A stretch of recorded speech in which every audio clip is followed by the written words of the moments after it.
Good evening, dear students. I am Mahendra Singh Chauhan. Welcomes to all of you on our online platform of Sri Kandi Academy and EduTech. In our last class, we discussed about the plant reproduction, and we discussed all the matter regarding the reproduction, asexual as well as sexual, and different modes of asexual reproduction in plants by natural mode or by artificial mode. All things we discussed. If you have any doubts, you can ask me and mention in comment box in our live video, and you can ask me on up thereafter also. There is no time restriction, there is no time limit. You can ask and you can contact us through various modes. Now today we are discussing about in sexual reproduction we discuss about the structure of flower and different flower parts, accessory as well as necessary parts, endoecium, gynoecium, calyx, corolla, and their units as well as sepal, petal, stamen, carpel or pistil. All things we discussed in our last class. Now today I am going to tell you the structure of microspore, what is microsporogenesis, how the microspores are formed, what are the microspores. Actually microspores are the male sex reproducing cells through which the male gametes originate in plants. And what is megasporogenesis. Megasporogenesis की बात करेंगे तो female reproductive organ है यहाँ पे, और उसके through female gamete embryo sac का डेवलपमेंट किस तरह से हो गया, ओव्यूल का फॉर्मेशन किस तरह से होता है, ऑल थिंग्स हम आज डिस्कस करेंगे. जितना टाइम रहेगा रिमेनिंग पोर्शन जो भी होगा वो हम नेक्स्ट क्लास में डिस्कस करेंगे. तो फिलहाल शुरू करते हैं आज का हमारा topic. Start with the first slide.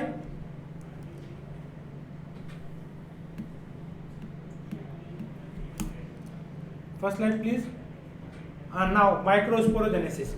And what is microsporogenesis? Just we going into the definition. The formation of microspore inside the microsporangia or pollen sac.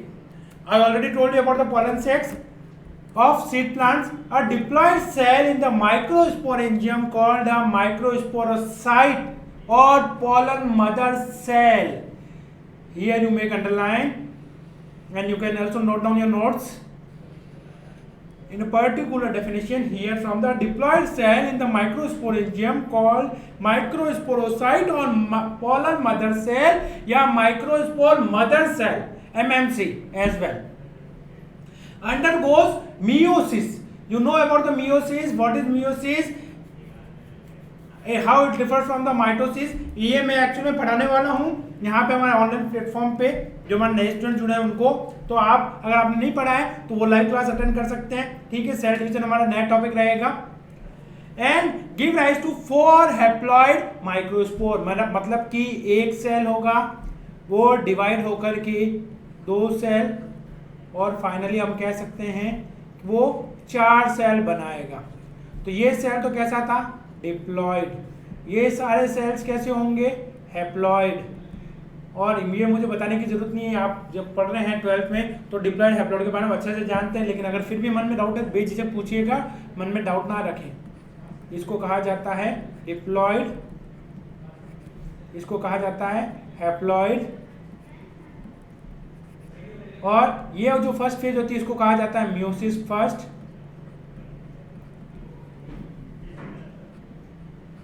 इसको कहा जाता है मियोसिस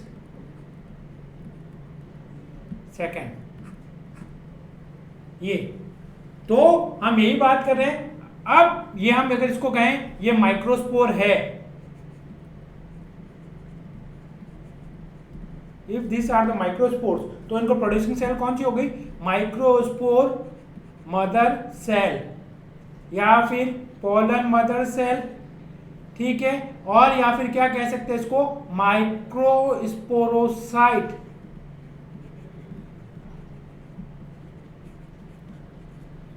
तो सारे नाम किसके हैं, इसी के हैं. एमएम से कहें, पीएम से कहें या माइक्रोस्पोरोसाइट कहें, सारे नाम इस डिप्लॉइड सेल के हैं जिसके द्वारा आप माइक्रोस्पोर का फॉर्मेशन होगा, हैप्लॉइड गैमेट्स बनेंगे. ठीक है, तो ये सारी चीजें, ये डेफिनेशन आपको थोड़ा याद रखना है. और ये होते कहाँ है, ये सेल कहाँ होगी, मैंने आपको एक एंथर का स्ट्रक्चर बताया था इस तरह सा, जो कल हम पूरा डिटेल में बात कर चुके हैं. यहाँ पे ये तो थे एंथर लोब और उसके अंदर थे एंथर सेक, इसी को कहा जाता है पोलन सेक. क्लियर। 4 सेट्स बात की थी, फिर हमने इस तरह का स्ट्रक्चर एक पढ़ा था, ये वाला स्ट्रक्चर पढ़ा था जिसमें एपिडर्मिस, एंडोथीशियम, ये सारी चीजें हमने बात की थी। नेक्स्ट बात करने जा रहे हैं अब the nucleus of each microspore mother cells undergo meiosis. जैसे हमने बात किया, न्यूक्लियस जो होता है क्या करेगा, मियोसिस करेगा, और मियोसिस 2 फेज में होता है, meiosis first and meiosis second. तो और यहाँ पे क्या हो रहा है, इसको रिडक्शनल डिवीजन कहते हैं। रिडक्शनल डिवीजन क्यों कहते हैं, because the genetic composition becomes half to their parents. ठीक है, जो पहले अगर बात करें 2n से n हो रहा है, 2n और 2n से कितना हो गया n, तो मतलब अगर यहाँ पे नंबर ऑफ क्रोमोसोम 46 है तो यहाँ n में कितना आएंगे 23। 23 को 2 से मल्टीप्लाई कर देंगे तो कितने हो जाएंगे 46 और नहीं जाएंगे। तो वही चीज है ये 2n और n में, तो ये 2n कंडीशन थी, ये n कंडीशन है। तो हाफ हो रहा है ना, रिडक्शन हो रहा है, कम हो रहा है, तो इसीलिए इसको क्या कह रहे हैं, रिडक्शनल डिवीजन। तो मदर सेल क्या हो रहा है, वो मियोसिस कर रहा है या रिडक्शनल डिवीजन कर रहा है and give rise to 4 haploid nuclei. 4 haploid nuclei मिलता है, जो हमने पिछले स्लाइड में बता चुका हूं। और उन्हीं हैप्लॉइड न्यूक्लियाई को क्या कहा जाता है, microspore. The process is called microsporogenesis. ठीक है, हालांकि इसका डिटेल क्वेश्चन आता है, बड़ा क्वेश्चन आएगा आपके। The 4 nuclei are arrange tetrahedrally. अब ये अरेंजमेंट जो होता है ये डिफरेंट अरेंजमेंट होता है, जिसका मैं आपको बाद में दिखाऊंगा। टेट्राहेड्रिकल बेसिक अरेंजमेंट जो होता है कुछ इस तरह से होता है।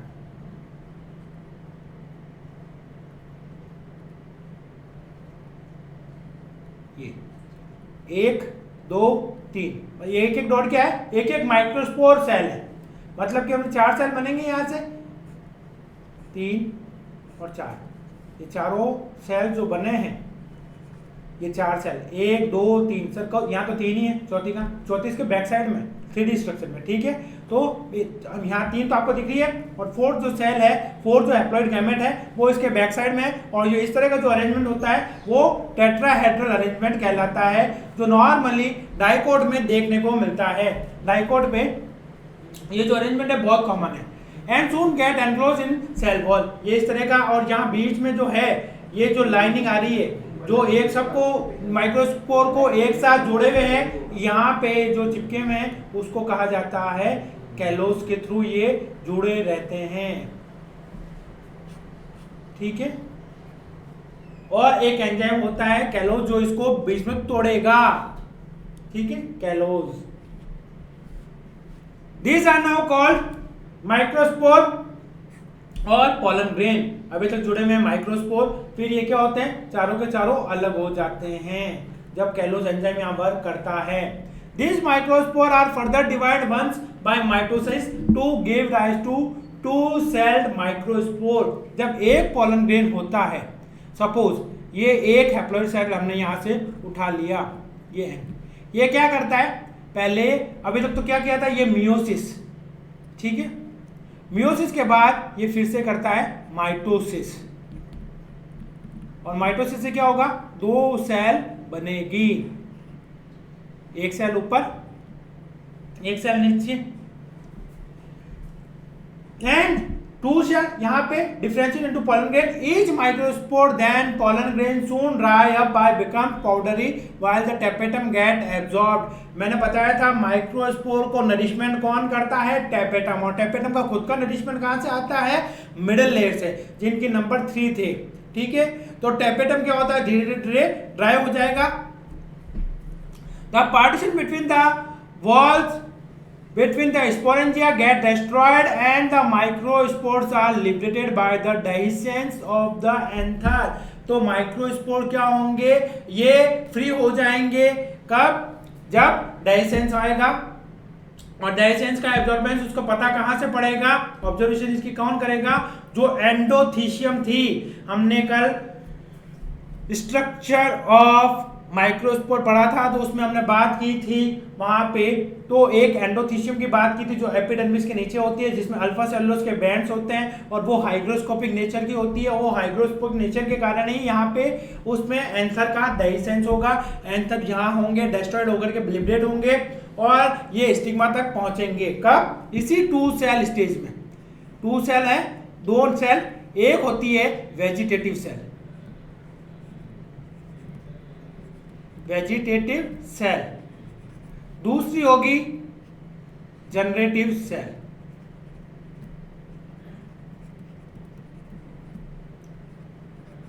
ये जनरेटिव सेल, इसमें बात करें 2 माइटोसिस होंगे, मैं आपको बता रहा हूं। एक माइटोसिस ये, फिर ये जो नीचे जनरेटिव सेल जो होगी वो फिर से माइटोसिस करेगी। कैसे? ये ऊपर वाली हमने वापस से लिख दिया, ये तो हमारी क्या है, वेजिटेटिव सेल। नीचे वाली जो जनरेटिव सेल थी उसने एक बार फिर से डिवीजन किया और 2 जनरेटिव सेल बनाए या 2 मेल गैमेट बनाए। क्या बनाए? 2 मेल गैमेट हो गए हमारे पास। मतलब कि ये एक तरह से 3 न्यूक्लियड स्टेज है। 3 न्यूक्लियस है, 1, 2 और 3। और जो वेजिटेटिव सेल है उसका फंक्शन क्या होता है? उसका फंक्शन होता है पॉलन ट्यूब का फॉर्मेशन करना, जो हम पॉलिनेशन में बात करेंगे। तो फिलहाल हमने इस पैरा में यही बात की है कि माइक्रोस्पोर जो होता है मियोसिस करता है, जिससे 4 हैप्लॉइड न्यूक्लियाई बनते हैं और उनको माइक्रोस्पोर कहते हैं, और जिससे ये बनते हैं उसको माइक्रोस्पोर मदर सेल कहते हैं या पॉलन मदर सेल कहते हैं या माइक्रोस्पोरोसाइट कहते हैं। अब ये जो चारों न्यूक्लियाई है ये टेट्राहेड्रली अरेंज होते हैं इस तरह से। टेट्राहेड्रिकली अरेंजमेंट होने के बाद कैलोज एंजाइम इसको ब्रेक करता है। ये अरेंजमेंट डाइकोट में बहुत कॉमन है, ठीक है। और जब ये अरेंजमेंट हो गया तो फिर ये सारे माइक्रोस्पोर लिबरेट होते हैं डाइसेंस के कारण और अपने आप में एक पॉलन ग्रेन कहलाते हैं। अब ये पॉलन ग्रेन जो है यहाँ पे 2 माइटोसिस करता है। एक माइटोसिस जो होता है जिससे एक वेजिटेटिव सेल बनती है, दूसरी जनरेटिव सेल बनती है। फिर नेक्स्ट एक और माइटोसिस होता है जिसमें जनरेटिव सेल, ये सिर्फ जनरेटिव सेल करेगी सेकंड माइटोसिस, जिससे 2 जनरेटिव सेल बन जाएगी या यूं कहें 2 मेल गैमेट बन जाएंगे। वेजिटेटिव सेल एक ही रहेगी और वेजिटेटिव सेल का फंक्शन क्या है? Formation of pollen tube. इसके बाद नेक्स्ट बात करें,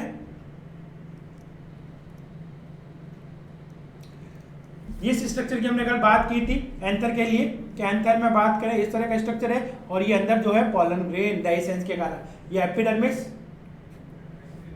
नीचे एंडोथीशियम, वापस से रिपीट,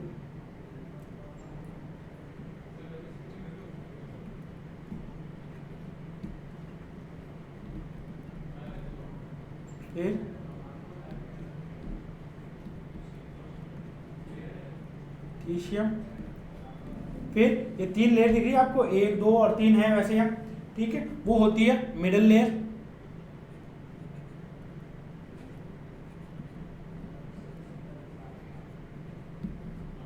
फिर उसके नीचे होती है टेपेटम,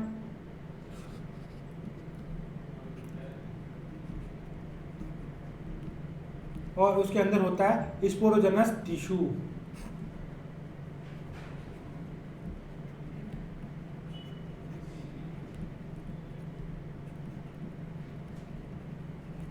स्पोरोजेनस टिश्यू और ये पॉलन ग्रेन, ये देखो आप यहां से। नेक्स्ट बात करें क्योंकि ये पढ़ चुके हैं। आप देखो ये डिफरेंट अरेंजमेंट्स हैं। ये अरेंजमेंट कहलाता है टेट्राहेड्रल, जो भी मैं आपको दिखाई चुका हूं। तो आप इसमें 4 सेल होती है, ये 1, 2, 3 और चौथी इसके पीछे, तो 4 सेल है। ये कहलाता है टेट्राहेड्रल अरेंजमेंट। बीच में जुड़े हुए किससे हैं? जो है यहाँ पे कैलोज एंजाइम इसको ब्रेक कर देगा, इसकी वॉल को। फिर इसको कहते हैं आइसोबाइलेटरल। ये मोनोकॉट में बहुत कॉमन अरेंजमेंट होता है, 2 सेल पास होती है, ये ऊपर नीचे अरेंजमेंट। इसको कहा जाता है आइसोबाइलेटरल अरेंजमेंट ऑफ माइक्रोस्पोर या पॉलन ग्रेन। फिर इसको कहा जाता है डिफ्यूज सेट, ये वाला अरेंजमेंट, 2 ऊपर नीचे, ठीक है, एक पीछे। एक होता है टी शेप, ये इंग्लिश का टी बन रहा है टी, क्यों? क्योंकि यहाँ एक माइक्रोस्पोर, ये दूसरा माइक्रोस्पोर, बाकी एक यहाँ और एक यहाँ, तो बन गया टी। तो इसलिए इसको कहा जाता है टी शेप। फिर आता है लीनियर, चारों माइक्रोस्पोर एक दूसरे के ऊपर अरेंज हो जाते हैं। ठीक है। ये इस तरह का अरेंजमेंट आर्सोथोपियो में पाया जाता है, इस तरह का अरेंजमेंट रननकुलस में पाया जाता है, ठीक है। और ये आपको आर्सोथोपियो में भी इस तरह के अरेंजमेंट देखने को मिल सकते हैं। नेक्स्ट बात करें, यहाँ तो कोई डाउट होगा नहीं, सिर्फ हमने अरेंजमेंट की बात की। टेट्राहेड्रल, आइसोबाइलेटरल है, डेक्यूसेट है और टी शेप, और यहाँ पे लीनियर के चारों पोलन ग्रेन एक दूसरे के ऊपर अरेंज हो जाए। इसके बाद बात करें नेक्स्ट, ये पूरा माइक्रोस्पोरोजेनेसिस का प्रोसेस है। ये देखो कैलोस की सॉल वॉल तोड़ने वाला कैलोस एंजाइम, ये पूरा डिप्लॉइड सेल मैंने बताया था आपको। पहला मियोसिस किया, 2 सेल बने, 2 न्यूक्लियस बने, मियोसिस सेकंड किया, 4 न्यूक्लियस बन गए। अब वो किस तरह से अरेंजमेंट है, 4 टेट्राहेड्रल है, 3 बताया मैंने आपको, 1, 2 और 3, चौथा उसके पीछे होता है, इसको हमने फ्रंट पे लिया है। तो वो इस तरह का अरेंजमेंट था,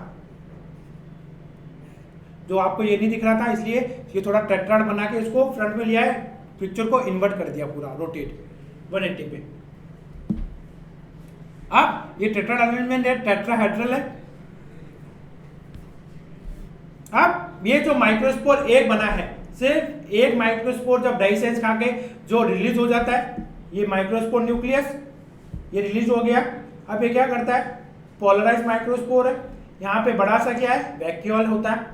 अब ये 2 माइटोसिस करता है, एक बार तो मियोसिस करता है, मतलब मियोसिस 2 फेज में होता है, मियोसिस फर्स्ट और मियोसिस सेकंड बनाने वाली माइक्रोस्पोर, माइक्रोस्पोरोसाइट या माइक्रोस्पोर मदर सेल एमएमसी या primary mother cell.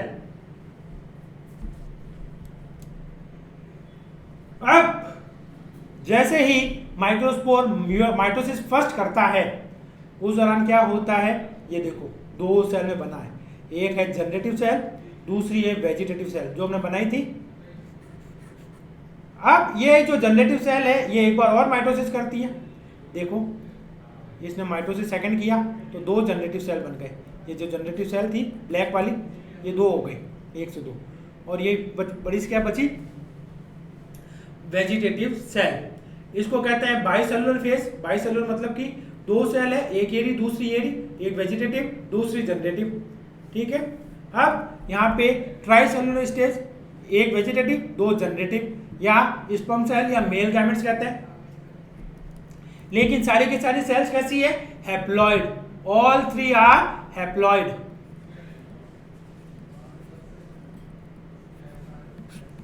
Means they are only having half of their chromosome number compare with the parents. अगर इनके पेरेंट्स इसका कंपेयर करें तो इनके पास जेनेटिक मटेरियल सिर्फ हाफ ही है, क्योंकि ये सारी सेल्स जो बात करें डिप्लॉइड थी, इनसे हाफ ही है इनके पास नंबर क्रोमोसोम के।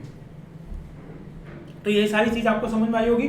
तो हम ये कह सकते हैं कि for the formation of tricellular pollen from the microsporocyte 1 meiosis and 2 mitosis are required, ठीक है। मेयोसिस को कहा जाता है रिडक्शनल डिवीजन, जबकि यहां हम बात करें माइटोसिस को कहा जाता है इक्वेशनल डिवीजन। ये थोड़ा सा डिफरेंस होता है। नेक्स्ट बात करें इसके बाद, तो ये अरेंजमेंट भी बता दी मैंने, टेट्राहेड्रल, आइसोबाइलेटरल, लीनियर, डेक्यूसेट और T shape.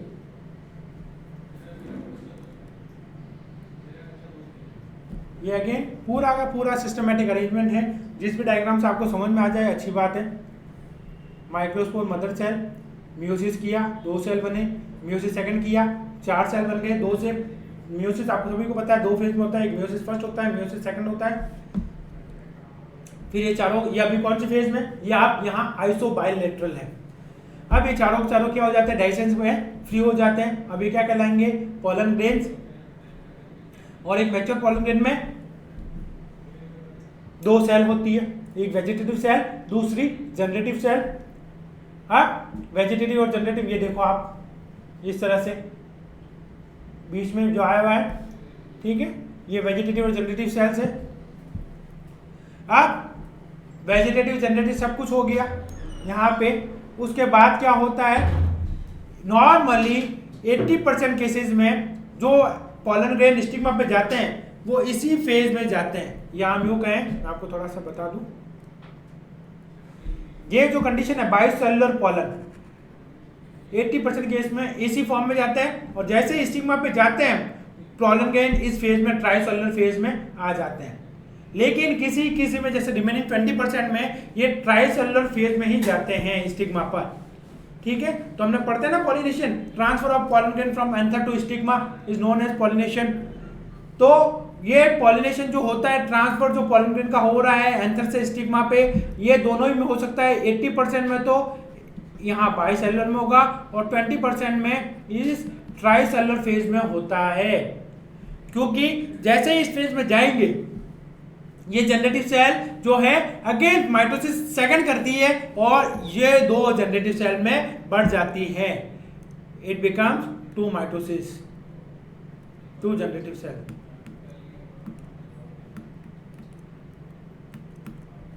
I think it's not working. हाँ ठीक है, तो ये जो सेल्स है इसीलिए यहाँ पे होल्ड किया है, क्योंकि 80% केसेस में जो पॉलन ग्रेन है वो इसी फेज में स्टिग्मा पे पहुंचते हैं, इसीलिए इसको बाइसेल स्ट्रक्चर या बाइसेलुलर फेज कहा जाता है।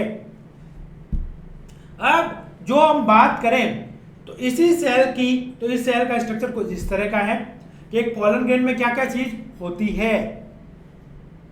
सबसे बाहर की तरफ होता है एक्साइन। एक्साइन बात करें तो यहाँ पे ये हार्डेस्ट सब्सटेंस का बना होता है जिसको कहा जाता है स्पोरोपोलिनिन।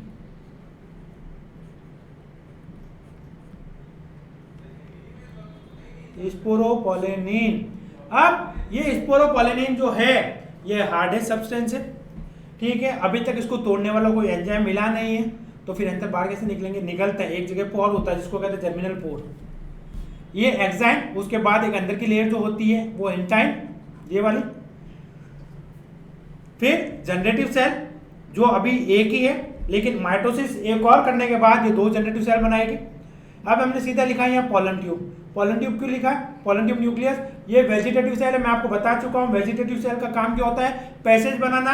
किसके लिए? जनरेटिव सेल्स के लिए। कहाँ तक? एम्ब्रियो सैक तक या फीमेल रिप्रोडक्टिव ऑर्गन तक पहुंचने के लिए, ठीक है। जो मेनली एम्ब्रियो सैक है तो वहां तक बनाने का पैसेज क्या होता है? पॉलन ट्यूब होती है। तो वेजिटेटिव सेल्स क्या बना रही है? Pollen tube. तो इसीलिए इसका नाम क्या पड़ गया? पॉलन ट्यूब न्यूक्लियस, या इसको हम कह सकते हैं वेजिटेटिव सेल।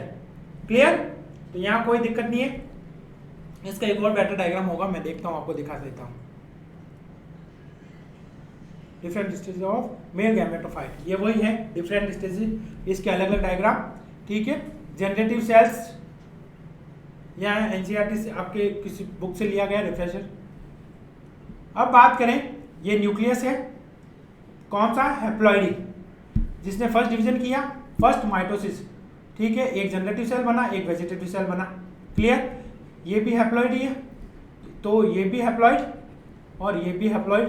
फिर से ये 2 सेल स्टेज आ गया। ये देखो वेजिटेटिव सेल, हैप्लॉइड, ये 2 जनरेटिव सेल बन गए। ये एन, ये भी एन और ये भी एन, ये ट्राइसेलुलर फेज। फिर ये आगे चल के क्या बनाएगा? Pollen tube. तो इसलिए क्यों कहा, इसको कहा जाता है pollen tube nucleus. Pollen tube nucleus. ये दोनों ही मेल सेल्स होती है, या फिर इसको मेल गैमेट कह सकते हैं, या फिर मेल के लिए नॉर्मली स्पर्म वर्ड का यूज किया जाता है, तो यहाँ पे स्पर्म सेल्स या स्पर्म न्यूक्लियस कहा जा सकता है। ये भी हैप्लॉइड ही है। अब यहाँ पे ये सेपरेशन हो रहा था, अब कंप्लीटली सेपरेट हो गई है। तो यहाँ पे ये 3 सेल स्टेज आ जाती है, ट्राइसेलुलर स्टेज, यहाँ तक बाइसेलुलर स्टेज। तो ये स्टेज जो होती है जो आगे चल करके स्टिग्मा पे पहुंचती है। तो बात करें, ये जो डिफरेंट स्टेजेस हैं of development of male gametophyte, ये बताया था माहेश्वरी साहब ने, जो गुहान माहेश, जिन्होंने एंथर किया था, एक्चुअल में हैप्लॉइड प्लांट बनाए थे। जिस तरह डिप्लॉइड प्लांट होता है उन्होंने हैप्लॉइड प्लांट ही बना लिए थे। तो ये कंप्लीट स्ट्रक्चर है। ये पूरा का पूरा जो स्ट्रक्चर है ये पॉलन ग्रेन का स्ट्रक्चर है, इससे बेटर स्ट्रक्चर आपको मिल नहीं सकता, ठीक है। ये जो बताया मैंने बाहर वाला स्ट्रक्चर जो है, ये देखो, ये एक्साइन, और एक्साइन किसका बना है? सबसे हार्डेस्ट सब्सटेंस स्पोरोपोलिनिन।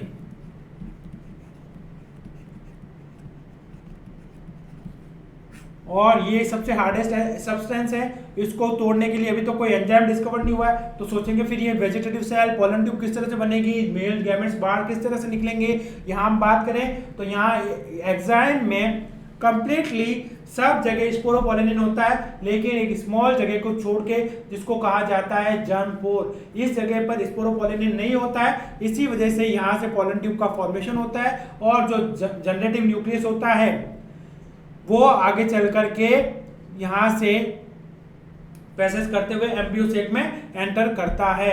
तो ये वाला जो न्यूक्लियस होता है ये वेजिटेटिव न्यूक्लियस कहलाता है, जो आगे चल के किसको बनाएगा, पोलन ट्यूब को। लेकिन